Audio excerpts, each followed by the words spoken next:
Turabasuhuje bene data badukurikiye kuri Sidarume Rwanda, SDARM, ni itorero ry'Abadivantisiti umunsi wa karindwi bavugurura mu Rwanda. Turabasuhuje, Imana ibahe umugisha. Kuri uyu munsi rero turi kumwe na mwene data, mureke mwakira basuhuze hanyuma anabibwira. Murakoze cyane mwene data. Amazina yanjye nitwa Ukwigize Jean Pierre, akaba ari igihe tugiye kubana muri ibi byigisho bitubwira ngo ubutumwa bwiza uko bwanditswe na Yohana. Nk'uko bisanzwe kandi nk'uko mubimenyereye, tugeze ku ngingo y'icyigisho kitubwira ngo ubutumwa bwiza uko bwanditswe na Yohana. Ni icyigisho cya mbere cy'uyu muzingo n'ubundi uvuga iby'ubutumwa bwiza uko bwanditswe na Yohana, ariko ni ku ngingo yacyo y'uyu munsi ya gatanu ku itariki 2 Mutarama, itubwira ngo intego y'ukwigira umuntu kwa Kristo. Murakoze rero, Imana ibahe umugisha kandi tubararikiye gukomeza gukurikirana ibi byigisho. Murakoze cyane pasiteri wacu, Imana imuhe umugisha. Turagira ngo mutwemerere mbere y'uko akomeza n'iyi gahunda tubanze dusenge. Turagushimiye cyane Mana Data wa twese uri mu ijuru, tugushimiye igihe cyiza n'umwanya mwiza uduhaye kuba tukiri guhumeka nk'uko abazima. Turagushimiye ngo uhabwe icyubahiro. Tugushimiye umwanya mwiza dutegure kugira ngo twige iri jambo ryawe watwoherereje. Turasenze kugira ngo dukize ikibi cyose gisa n'icyaha cyose rukiri mu ijambo ryawe, maze iri jambo watwoherereje tugiye kumara icyumweru cyose twiga rizatera impinduka mu bugingo bwacu, rizagire aho ritwara n'aho ritugeza. Niko dusenze twizeye mu izina rya Yesu, amen. Murakoze. Nanone kandi ndabasuhuje, nitwa Sharire nk'uko tumaze iki cyumweru twigana. Nimunyemerere twakire pasiteri kugira ngo adusobanurire, atubwire intego yatumye Kristo yigira umuntu. Mu minsi yashize twize ko Kristo yari Imana, Jambo yari Imana kandi yahoranye n'Imana, nyuma aza kuba umuntu. Kuri iyi ngingo rero baratubwira impamvu yamuteye kuba umuntu, impamvu yatumye Imana ihinduka umuntu ikambara umubiri. Karibu pasita wacu. Murakoze cyane mwene data Nkundiyiza Sharire. Reka dushimire Imana yo ikomeje kuduha aya mahirwe yo kwiga ibi byigisho cyane kugira ngo dusobanukirwe ubutumwa bwiza uko bwanditswe na Yohana. Rero uyu munsi turi ku ngingo ya gatanu y'icyigisho cya mbere cy'uyu muzingo tugiye kumara igihembwe cyose twiga, cyangwa se amezi 3 twiga. Rero reka dusangirire hamwe iyi ngingo yo kuwa gatanu itubwira ngo intego y'ukwigira umuntu kwa Kristo. Ariko reka tunakomeze tubifurize umwaka mushya kandi uzababere mwiza. Umwaka w'2025 uzatubere umunezero, ariko nk'uko dukomeje no kubibifuriza uzatubere uwo kugira Kristo mu bugingo bwacu, tubane n'Imana nk'uko ibyigisho byatambutse byakomeje kugenda bitubwira. Rero reka dusabe mwene data ku ngingo yo kuri aturebere muri Yohana ibice 3 umurongo wa 16 ndetse n'uwa 17. Arongera agaruke ku gice cya mbere umurongo wa 12, aze no muri Luka igice cya 19 umurongo wa 10. Reka twumve ikibazo kiri ku ngingo ya harabaza hati ni iki Yesu yaje gukorera abantu? Reka twumve igisubizo icyo Bibiliya ibivugaho. Yohana igice cya 3 ku murongo wa 16. Kuko Imana yakunze abari mu isi cyane, byatumye itanga umwana we w'ikinege, kugira ngo umwizera wese atarimbuka, ahubwo ahabwe ubugingo buhoraho. Arakoze cyane. Nagaruke ku gice cya mbere, reka tumusabe agaruke ku gice cya mbere umurongo wa 12, naho twumva uko hatubwira. Haranditse ngo, icyakora abamwemeye bose akizera izina rye, yabahaye ubushobozi bwo kuba abana b'Imana. Amen. Arakoze cyane. Hano ni iki Yesu yaje gukorera abantu? Mu byo Yesu yaje kubakorera, yabahaye ubushobozi bwo kuba abana b'Imana, ariko ni abamwizeye. Abizeye Yesu yabahaye ubushobozi bwo kuba abana b'Imana. Muri Luka 19 umurongo wa 10, reka naho twumve uko hatubwira. Luka 19 ku murongo wa mbere handitse ngo Yesu agera i Yeriko arahanyura. Amen. Arakoze cyane. Reka twumve icyo Bibiliya igitabo cy'umwuka w'ubuhanuzi cyongera kuri aya magambo cyangwa se ku gisubizo ikibazo twabajijwe ngo ni iki Yesu yaje gukorera abantu. Hano mu bifuzwa ibihe byose ku ipaji ya 25 haragira hati Kristo yakorewe ibyari bidukwiriye kugira ngo natwe dukorerwe ibyari bimukwiriye. Yazize ibyaha byacu atigeze agiramo uruhare kugira ngo dutsindishirizwe no gukiranuka kwe. Tutabigizemo uruhare, yapfuye urupfu rwari urwacu kugira ngo duhabwe ubugingo bwari ubwe. Imibyimba ye niyo adukirisha.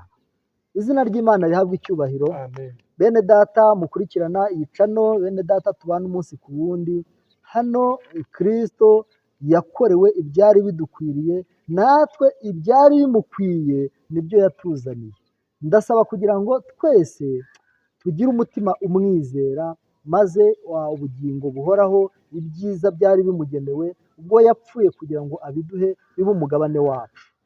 Reka twongere dusabe mwene data turebere mu Baheburayo igice cya 2 umurongo waho wa 10, twumve ikibazo kiri kuri B. Ni gute tuzahurwa n'igitambo cya Kristo? Igitambo cya Kristo ubwo bivuze ko kiratuzahura, none ni gute tuzahurwa nacyo? Abaheburayo 2 umurongo wa 10.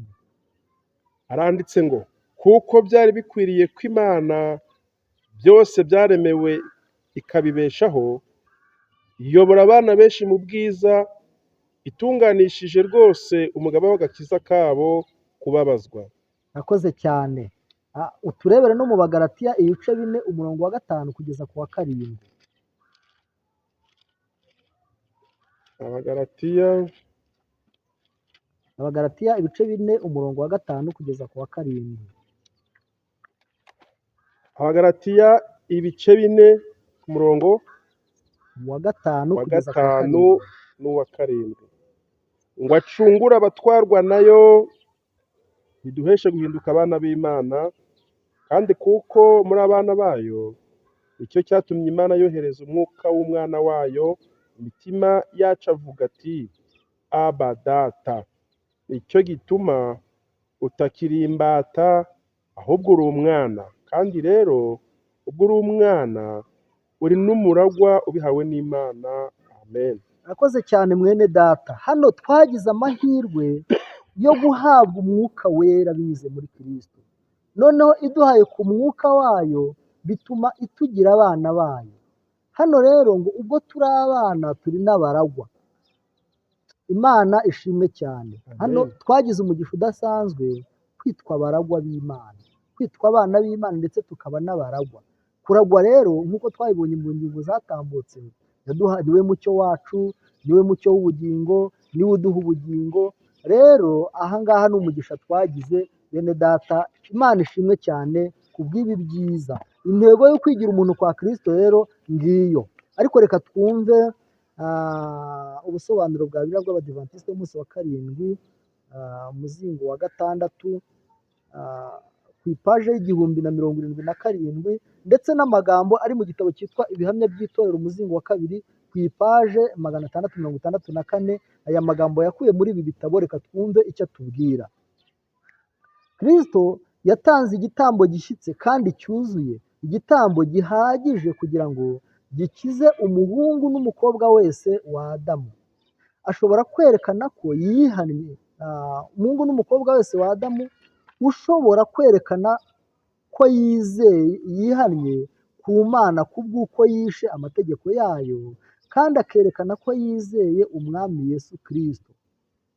Kristo ni umugaba w'agakiza kacu, kandi kubw'imibabaro ye n'igitambo cye yahaye abayoboke be bose urugero ko kuba maso no gusengana umwete ubudacogora byaba ari ingenzi mu ruhande rwabo, niba bashaka kwerekana mu buryo bukwiriye urukundo rwari ruri mu mutima we yakundaga abantu bacumuye.